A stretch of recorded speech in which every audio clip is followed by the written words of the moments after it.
নারী বলে আমি থেমে থাকবো, নারী বলে আমি পিছিয়ে যাব তা না। আমরাও পুরুষের পাশাপাশি কাজ করি, নারী পুরুষ একসাথে আমাদের সোনার বাংলাদেশ গড়ি। আমি ট্রেন চালাচ্ছি, এই সময় কেউ আত্মহত্যা করলো, তখন এই সিনারিটা দেখে অনেক খারাপ লাগে। ওই মুহূর্তটা নিজেকে কন্ট্রোল করা খুব কষ্টের ব্যাপার। দেখা যাচ্ছে আমার চোখ দিয়ে পানি পড়তেছে আর এই দিক দিয়ে আমাকে ট্রেনটাও চালাইতে হচ্ছে। যখন আমি অন ডিউটি করি তখন আমার ফ্যামিলির কথা আমার মনে আসে না, তখন আমার মনে আসে যে আমার পিছনে অনেক যাত্রী আছে, তাদেরকে নিরাপদে ঘরে পৌঁছাই দিব। আমার নাম মোসাম্মদ ফরিদা আক্তার। আমার খুব ছোটবেলা থেকে ইচ্ছা ছিল একটা চ্যালেঞ্জিং পেশায় নিজেকে নিয়োজিত করব। তা বাংলাদেশ রেলওয়ে আমাকে সেই সুযোগটা করে দিচ্ছে, এই জন্য প্রশাসনকে ধন্যবাদ জানাই। কারণ মহিলা ট্রেন চালক হিসেবে যদি মহিলাদেরকে নিয়োগ না দিত তাহলে তো আমি আসতে পারতাম না। তারা এই নিয়োগটা দিচ্ছে বিধায় আজ আমি এই আসনে বসে আছি। তো তাদেরকে অনেক ধন্যবাদ জানাই যে আমাকে এই সুযোগটা করে দিচ্ছে।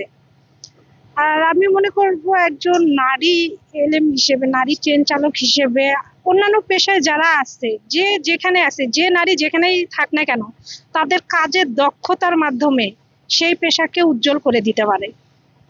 যে নারী বলে আমি থেমে থাকবো, নারী বলে আমি পিছিয়ে যাব তা না। আমরাও পুরুষের পাশাপাশি কাজ করি, নারী পুরুষ একসাথে আমাদের সোনার বাংলাদেশ গড়ি।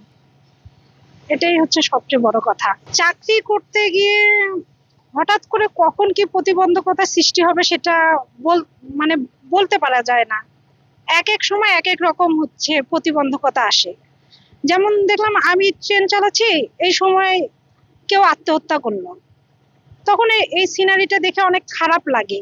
ওই মুহূর্তটা নিজেকে কন্ট্রোল করা খুব কষ্টের ব্যাপার। দেখা যাচ্ছে আমার চোখ দিয়ে পানি পড়তেছে আর এই দিক দিয়ে আমাকে ট্রেনটাও চালাইতে হচ্ছে। এটা একটা মানে হৃদয় বিদারক ঘটনা। এরকম ঘটনা আমাকে ফেস করতে হয়, করার পরও তার উপর দিয়ে আমাকে ট্রেন চালাইতে হয়, কারণ আমার পিছনে আরো অনেক লোকজন আছে, তাদের কথাও আমাকে চিন্তা ভাবনা করতে হয়। ইভেন আমার ফ্যামিলির কথা, যখন আমি অন ডিউটি করি তখন আমার ফ্যামিলির কথা আমার মনে আসে না, তখন আমার মনে আসে যে আমার পিছনে অনেক যাত্রী আছে, তাদেরকে নিরাপদে ঘরে পৌঁছাই দিব। এটাই হচ্ছে আমার প্রধান লক্ষ্য। অফিসিয়ালি ভাবে মানে সবাই বলে যে নারী ট্রেন চালক কি ট্রেন চালাতে পারবে, এত বড় একটা, যেমন আজকে 3019 সিরিজের পাওয়ারটা দিছে, এটা একজন ছেলে এলেমের কাছে একটু হিমশিম হয় যে ও কি সঠিকভাবে পারবে, এরকম একটা প্রতিবন্ধকতা।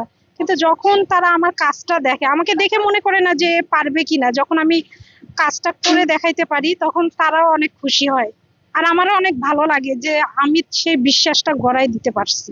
আমি পার্বতীপুর লোকোশেডে 2016 সালে যখন চাকরি করি তখন আমি ডেমো ট্রেনটা নিয়ে আসতাম। ডেমো ট্রেন ছিল তখন, মিরবাগে আমাকে লুপস্টিক লাইন ক্লিয়ার দিবে। তা ওখানে আমি এক চাচাকে বলতেছি যে আমাকে লাইন ক্লিয়ার দেন, উঠাইতে বলতেছি, লুপস্টিক উঠান, আমাকে লাইন ক্লিয়ার দেন। উনি আমাকে বলতেছে তোমার এলএম কোথায়, এলএম কোথায়? আমি বলছি আমি এলএম। ওই মুহূর্তে মানে যেভাবে আমাকে লুপস্টিকটা ছিল, উনি তো প্রিপারেশন নিচ্ছিল না, তারপর ওই সেন্সে আমাকে মনে করেন 55 স্পিডে ওই লিপস্টিকটা নিতে হচ্ছে। এটা মানে একটা আনন্দকর ঘটনা আমার কাছে। পরিবার আমাকে অনেক হেল্প করে, বিশেষ করে আমার শ্বশুর শাশুড়ি, আমার বাবা মা সবাই আমাকে অনেক হেল্প করে। আমার শ্বশুর শাশুড়ি বেশি আরো আমাকে হেল্প করে, বুঝছেন, কারণ তারা অনেক অনুপ্রাণিত হয়, আমাকে উৎসাহ দেয়। আমি মা আমার 4টা বাচ্চা, এভাবে করবো।